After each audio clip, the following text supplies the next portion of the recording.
మార్చేసుకొని కొంచెం ఒక 2 minutes ఇది కూడా అందులో పోసేసుకొని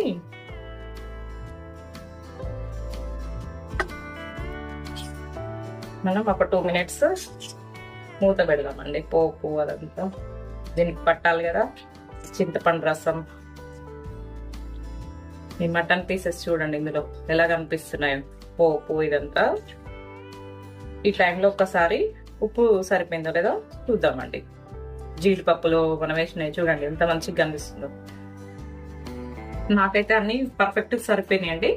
ఒక 2 minutes ఇట్లా పెట్టేసి సిమ్ చేసేస్తాను. ఓకే అండి, మూత తీసి చూద్దాం. ఓకే అండి, అయిపోయి మంచిగా అయిందండి. బంద్ చేస్తున్నాండి నేను ఇంకా స్టవ్. ఓకే, సర్వ్ చేసుకుందాం. చూడండి మునక్కాయలు, మటన్ ముక్క,